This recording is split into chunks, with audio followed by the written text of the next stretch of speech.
जय श्री कृष्णा। कैसे हैं आप लोग फ्रेंड्स। आज चर्चा करने जा रहे हैं आपके राशिपति और आपके लग्नपति, क्योंकि इनका दोहरा प्रभाव पड़ता है मकर राशि पर।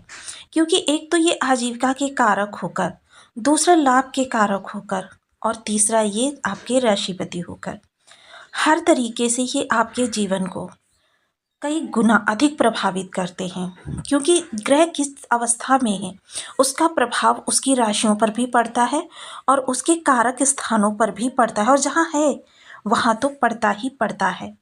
तो ये बेहद महत्वपूर्ण हो जाता है कि ऐसा ग्रह जो हमारे जीवन के समस्त पहलुओं को दृष्टिगोचर करता है, समस्त पहलुओं को संचालित करता है, इस ग्रह के बारे में हमें समस्त जानकारी हो ताकि हम उसी के अनुसार अपने कार्यों को आगे बढ़ा सकें।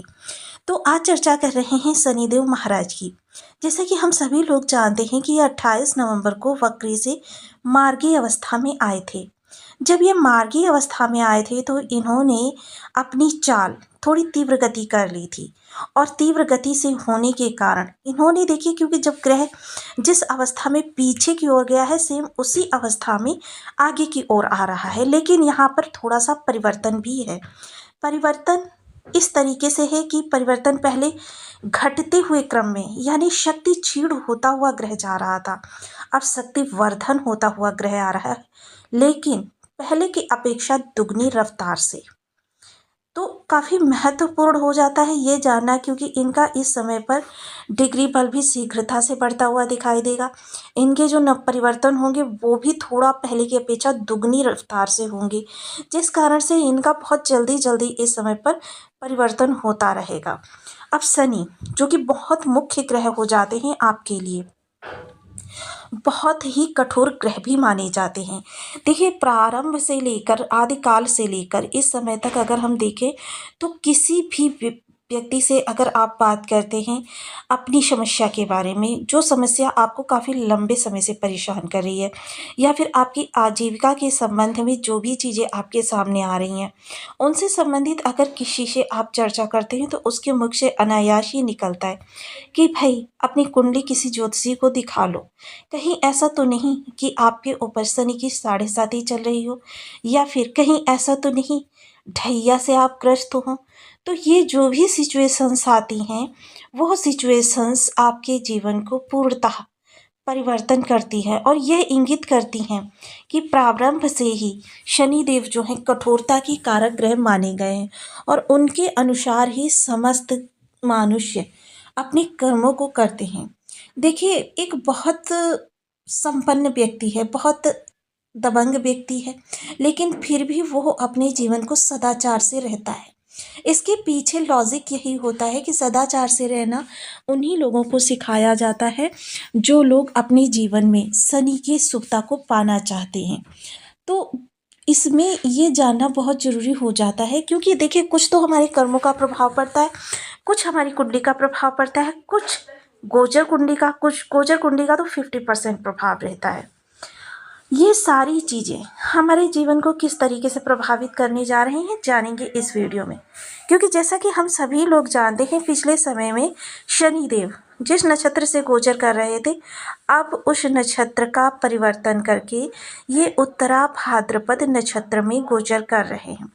उत्तरा भाद्रपद नक्षत्र में शनिदेव ने 20 जनवरी को आए थे। अब 20 जनवरी, क्योंकि ये मार्गी हैं तो ये प्रथम चरण से ही प्रभाव देंगे। अब प्रथम चरण को पूर्ण करके ये द्वितीय चरण में जा रहे हैं। यहाँ पर ये बुध के नवमांश में होंगे, यानी कि कन्या नवमांश में। इससे पहले ये किसके नवमांश थे? सिंह के नवमांश में। जब ये सिंह के नवमांश में गोचर कर रहे थे तो हम सभी लोग जानते हैं सूर्य और शनि के संबंध जो हैं वो बहुत अच्छे नहीं हैं। दूसरी चीज़ क्या होने जा रही है कि ग्रह जो है वो आपके लिए उतना अच्छा नहीं कर पाता है जितना अच्छा करना चाहिए। तो काफ़ी महत्वपूर्ण चर्चा का विषय रहने वाला है। अब जानेंगे कन्या। कन्या, क्योंकि कन्या के स्वामी जो बुध देव हैं उनके साथ शनिदेव की बहुत अच्छी पाउडिंग है।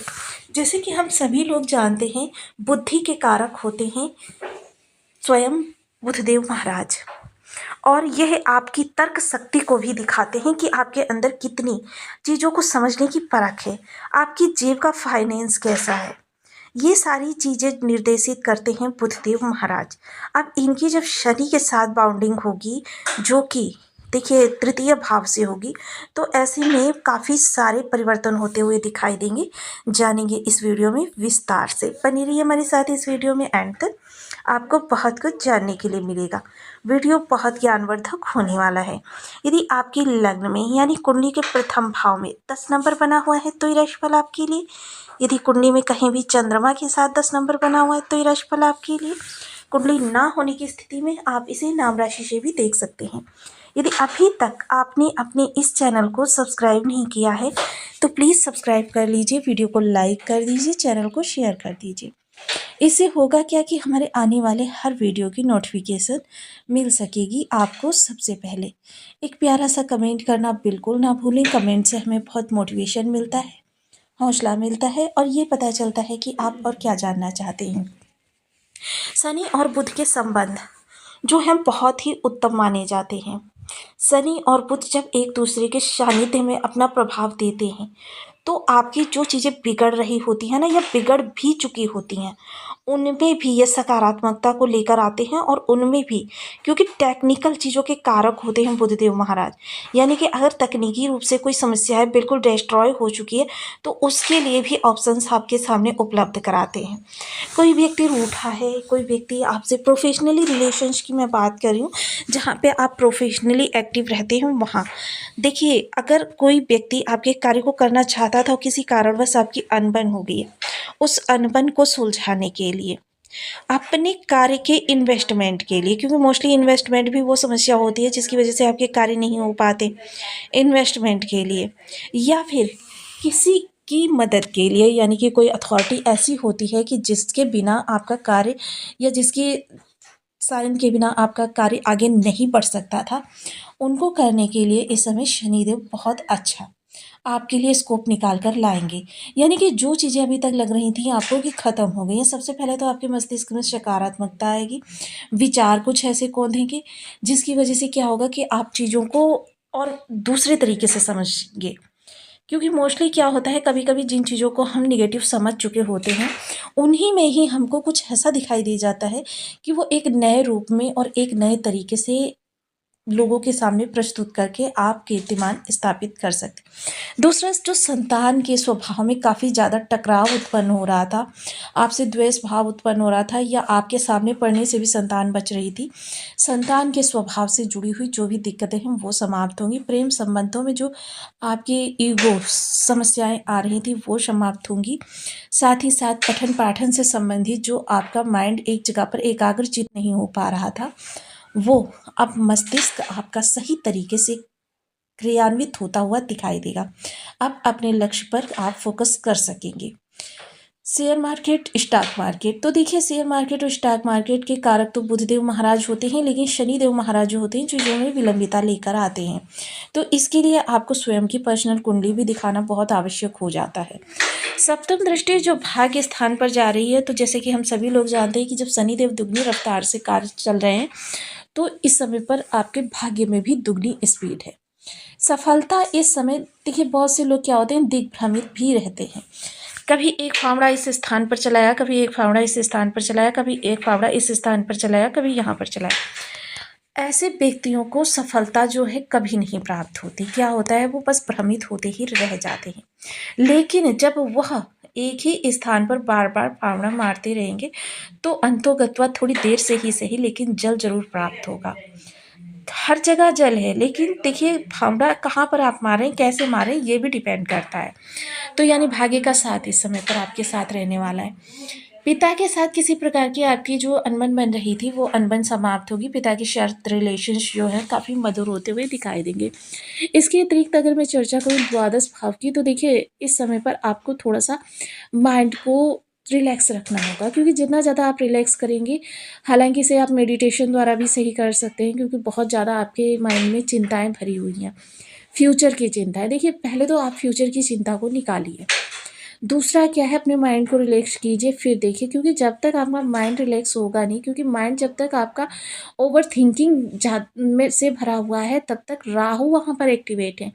और राहु को जब आप निकाल कर साइड में करेंगे तो वहाँ पर जब शनि का प्रभाव आएगा तो क्या होगा, विचार आपके सही दिशा में चलते हुए दिखाई देंगे। और वहाँ पर जो राहु भी क्रियान्वित होगी, क्योंकि देखिए मस्तिष्क राहु का ही स्थान होता है, वहाँ से राहु कभी नहीं निकल सकते, बस निगेटिविटी को हमें निकालना है, जो राहु के निगेटिव स्वरूप है उसको हटाना है। अब यहाँ पर चर्चा करते हैं शनि संबंधित उपायों की, क्योंकि उपाय करने से क्या होता है, हमारा पात्र वो बड़ा होता है जिस पात्र में हम संचयन करते हैं। मोस्टली देखिए, मैं आपको कई बार पहले भी बता चुकी हूँ कि देखिए जल सर्वत्र व्याप्त है, लेकिन हम उतना ही ग्रहण कर सकते हैं जितना हमारे पास पात्र है। ग्लास है, ग्लास में ही ले सकते हैं, या हमारे पास घड़ा है, घड़ा भी में ही ले सकते हैं। तो इसके लिए देखिए ग्रहों की संबंधित ऊर्जा को हमें अपने अंदर समाहित करना है, तो उस ऊर्जा के लिए हमें अपने पात्र को बड़ा करना पड़ेगा, जिसके लिए हमें सबसे पहले ओम सन शनिश्चराय नमः इस बीज मंत्र का 1 माला, 2 माला, 5 माला, 7, 11 माला का जप नियमित अपनी सुविधानुसार करना है। इसके अतिरिक्त देखिए, कभी भी मजदूरों के हक का हनन नहीं करना, मजदूरों को तिरस्कृत नहीं करना है। मजदूर वर्ग को, ऐसे लोग जो सच में पसीना बहाकर अपनी आजीविका का अर्जन करते हैं, क्योंकि समाज द्वारा उपेक्षित वर्ग के कारक रक्षक होते हैं शनिदेव। ऐसे लोगों को समय समय पर अपनी सुविधानुसार, ऐसा नहीं है कि मतलब आपकी सुविधा नहीं है जो, और आपको मतलब श्रद्धा भी नहीं है, आपके पास इतना धन भी नहीं है, फिर भी आप लोगों को दे रहे हैं, लेकिन जितना आपके पास है, आप 1 ग्लास जल उपलब्ध करा सकते हैं, 1 ग्लास जल ही उपलब्ध करा दीजिए, बहुत अच्छा ऑप्शन रहेगा आपके लिए। साथ ही साथ देखिए, पीपल वृक्ष पर, शनि मंदिर में, या घर के मुख्य द्वार की चौखट पर तिल के तेल का या फिर सरसों के तेल का एक दीपक अवश्य जलाएं।